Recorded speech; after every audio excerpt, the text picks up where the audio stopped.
तो चलिए दोस्तों, स्वागत है आपका एक बार फिर से आपके अपने YouTube channel champions study point पर। तो दोस्तों, आज का वीडियो आपके लिए बहुत ज़्यादा खास होने वाला है, क्योंकि इस वीडियो में हम आपके लिए लेके आए रिवीजन वीडियो।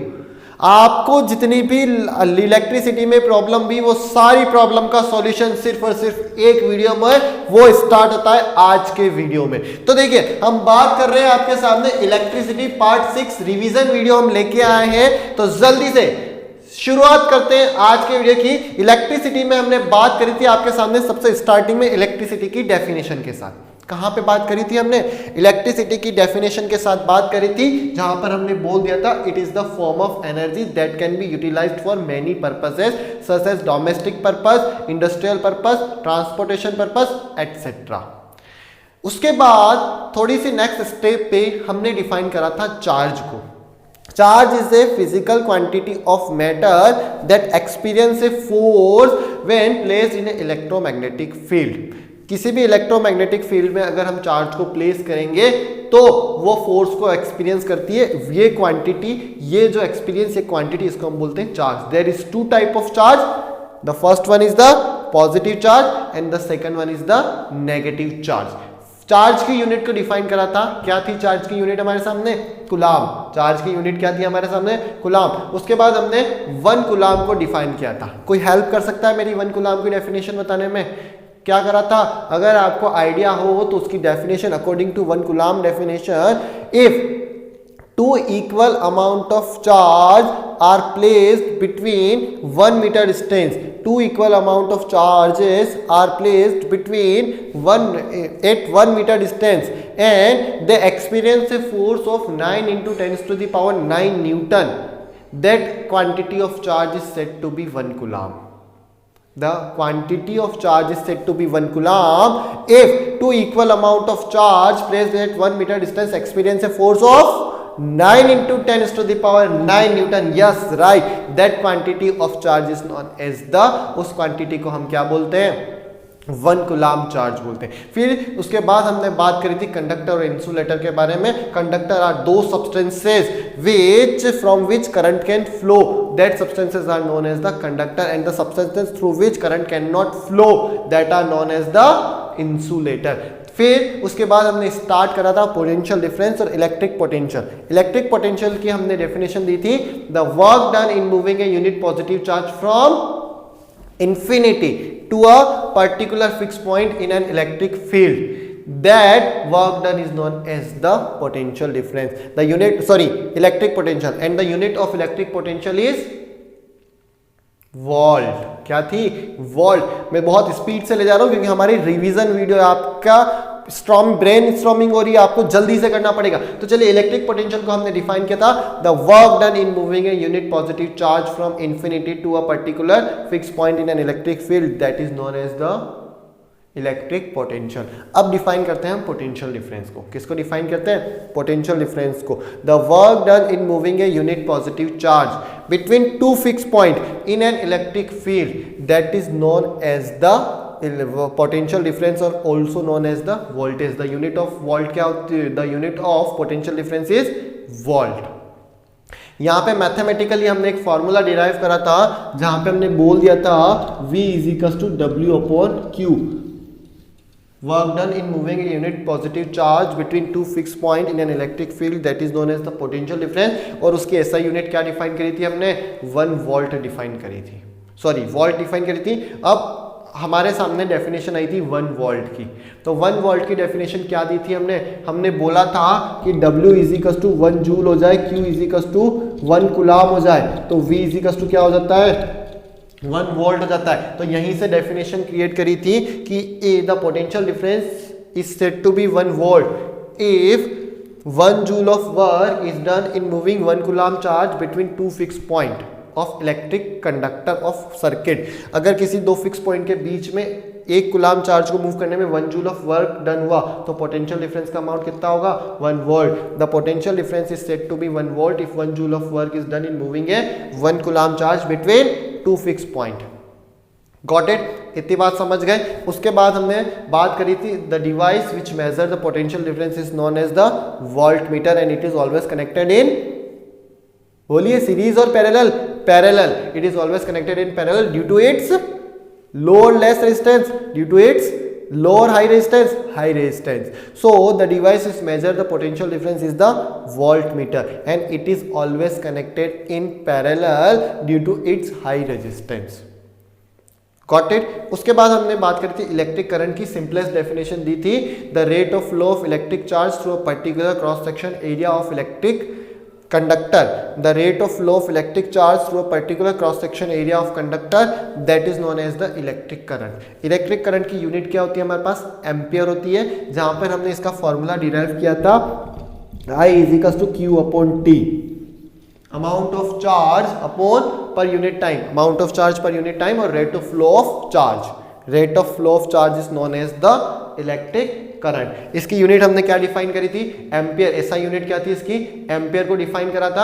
अब 1 एम्पियर की डेफिनेशन, 1 एम्पियर की डेफिनेशन दी थी. देखिए Q इज इक्वल टू क्या हो जाता है 1 गुलाम और T इज इक्वल टू कितना हो गया 1 सेकंड, तो I इज इक्वल टू कितना होगा 1 एम्पियर. तो चलिए 1 एम्पियर की डेफिनेशन बहुत ध्यान से सुनिएगा, पिछले लेक्चर वीडियोस में नहीं थी, यहाँ पे आप मैनेज कर लीजिए. क्या बोला 1 एम्पियर में, the amount of electric current is said to be 1 ampere. The amount of electric current is said to be 1 ampere if 1 coulomb charge is flowing in 1 second through a particular cross section area of conductor.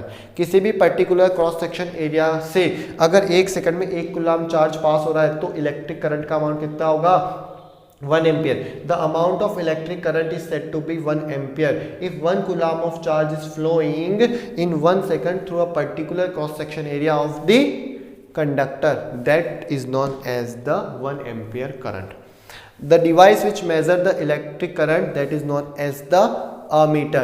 Ammeter always connected in series और parallel. किस में connect करते हैं हम उसको, series में connect करते हैं. ammeter is always connected in series due to its less or high resistance, due to its less resistance. Got it? इतनी बात क्लियर हो गई. उसके बाद हमने बात करी थी direction of electric current. The direction of electric current conveniently considered as from positive to negative. फिर हमने इलेक्ट्रिक सर्किट की बात करी थी. Electric circuit is the close path consisting many electrical elements, devices and apparatus such as ammeter, voltmeter, resistor etcetera. अब resistor क्या होता है, रेजिस्टर एक ऐसी डिवाइस होती है जो अलग अलग रेजिस्टेंस को क्रिएट करती है. फिर हमने यहाँ पे कुछ इलेक्ट्रिकल सिंबल्स के बारे में बात करी थी, वो इलेक्ट्रिकल सिंबल्स आप मैनेज कीजिएगा. आगे बढ़ते हैं. हमने बात करी थी ओम्स लॉ, इंपॉर्टेंट था. क्या बोला था, एक पर्टिकुलर कंडीशन थी एट कांस्टेंट टेम्परेचर. तो according to Ohm's law at constant temperature the amount of electric current is directly proportional to potential difference. Electric current का अमाउंट किसके प्रोपोर्शनल होता है, पोटेंशियल डिफरेंस के. इसको थोड़ा सा एलोबरेट करते हैं. According to Ohm's law at constant temperature the amount of electric current flowing in the circuit is directly proportional to the potential difference applied between the end of the conductor. यहां से हमने बोला था V is proportional to I and V is equals to IR. R is a proportionality constant that is known as the resistance of the conductor. Resistance of the conductor की definition दी थी कि resistance of a conductor is a property of conductor that opposes the flow of electric current. Nice, ऐसा answer देते रहिए आप. Resistance is the property of conductor that opposes the flow of electric current. That property is known as the resistance and the unit of resistance is ohm. OHM लिखते थे या Greek symbol बनाते थे कुछ इस तरीके का. Got it? फिर हमने बात करी थी जहाँ पे V और I के बीच में ग्राफ बनाया था, graph between V and I, जो एक स्ट्रेट लाइन आई थी. अगर आपको आइडिया हो तो ग्राफ क्या आया था आपके सामने, एक स्ट्रेट लाइन आई थी. फिर थोड़ा सा हम आगे बढ़ते हैं, जहाँ पे हमने बात करी थी वेरिफिकेशन ऑफ ओम्स लॉ में. उसमें हमने एक सर्किट क्रिएट करा था. क्या कंक्लूजन था ओम्स लॉ का, कि रेजिस्टेंस रिमेन दी कांस्टेंट, और उस सर्किट को बना के हमने क्या बताया था, रेजिस्टेंस को कांस्टेंट बताया था. Got it? इतना सब कुछ क्लियर हो गया. फिर नेक्स्ट बात हमने करी थी नेक्स्ट वीडियो लेक्चर में, factor affecting the resistance. Resistance को कौन कौन से फैक्टर अफेक्ट करते हैं, जिसमें पहला फैक्टर था लेंथ, दूसरा फैक्टर था एरिया, तीसरा फैक्टर था temperature and the fourth one is the, बोलिए, length, area and temperature and nature of the material. तो लेंथ के बारे में हमने बोला था the resistance of the conductor is directly proportional to the length. As the length increases resistance also increases और vice versa. दूसरा हमने बोला था एरिया. दूसरा हमने क्या बोला था, एरिया। तो फर्स्ट चीज हमने बोल दिया था एरिया के बारे में कि resistance of a conductor is inversely proportional to area, as the area increases the resistance of conductor decreases और वाइस वर्सा। तीसरा temperature, as the temperature of the conductor increases in that के resistance also increases. फिर हमने last में बात करी थी nature, different material have different nature and the resistance depend on the nature. For example copper has more resistance than the silver. Got it? इतनी बात clear हो गई। उसके बाद हमने डिफाइन करा था रेजिस्टिविटी को, जहां पे सबसे पहले हमने स्टार्ट करा था resistance is directly proportional to the length of conductor, R is proportional to L. Second statement पे हमने बोला था resistance is inversely proportional to area, R is proportional to 1/a। दोनों को कंबाइन कर दिया था, R proportional to l/a। Proportionality का साइन हटाया था, रो लगाया था, तो are equals to row l/a हो गया था। यहां से रो को क्या बोला था, proportionality constant, that is known as the resistivity, that is known as the resistivity. Got it? और रेजिस्टिविटी की यूनिट क्या बताई थी हमने, ओम इनटू मीटर। फॉर्मूला आया था रेजिस्टिविटी का आपके सामने RA/L, RA/L। हमारे पास फॉर्मूले जो आ रहे हैं वो लिखते जाइएगा। देखो पहला फॉर्मूला ये आया, दूसरा फॉर्मूला ये आया, तीसरा फॉर्मूला आया था आपके पास V = IR। तीसरा फॉर्मूला क्या था आपके पास, V = IR। चौथा फॉर्मूला जो आपके पास आया वो आया R = ρL/A। शायद यही फॉर्मूला था क्या, रेजिस्टिविटी जब हम डिफाइन कर रहे थे R = ρL/O। इसको हम एक तरीके से और मैनेज कर सकते हैं, वो होता है ρ = RA/L। फिर उसके बाद हमने रेजिस्टिविटी की डेफिनेशन दी थी। Resistivity of the material conductor is defined as the resistivity is defined as the measure of tendency of specific material that have resisting ability to flow the electric current. यानी कि electric current को flow करने के लिए जो resisting ability होती है, जो रेजिस्टिंग कैपेबिलिटी होती है, उसको अपन क्या बोलते हैं, resistivity. Resistivity is defined as the measure of tendency of resisting power, resisting ability of specific material to flow the electric current, that is known as the resistivity. Resistivity depends on the nature of material and the temperature। दो चीजों पे depend करती है। फिर इसके बाद हमने बात करी थी डिफरेंस बिटवीन द, किसके बारे में बात कर रही थी, रेजिस्टेंस एंड रेजिस्टिविटी। तो रेजिस्टेंस जो होता है वो शेप एंड साइज पे डिपेंड करता है, लेकिन रेजिस्टिविटी शेप एंड साइज पे डिपेंड नहीं करती। पहला डिफरेंस। जो दूसरा डिफरेंस था हमारे पास, वो दूसरा डिफरेंस क्या था कि रेजिस्टेंस टेम्परेचर, नेचर, लेंथ और एरिया पे डिपेंड करता है कंडक्टर के, लेकिन रेजिस्टिविटी सिर्फ और सिर्फ किस पे डिपेंड करती है, टेम्परेचर और नेचर पे डिपेंड करती है। दो चीज। तीसरी चीज हमने यूनिट का डिफरेंस दिया था, जहां पे बोल दिया था रेजिस्टेंस की यूनिट ओम है और रेजिस्टिविटी की यूनिट क्या है, ओम इनटू मीटर है। Got it? इतनी बात समझ गए, ये चीज क्लियर हो गई। फिर उसके बाद हमने बात करी थी कॉम्बिनेशन, सीरीज कनेक्शन और parallel connection. Series connection when back to back elements और appliances are connected back to back, then many appliances are connected back to back, that is known as the series connection. और parallel connection में बोल दिया था when many appliances are connected between 2 points, their starting point and the end point are same, that connection is known as the parallel connection.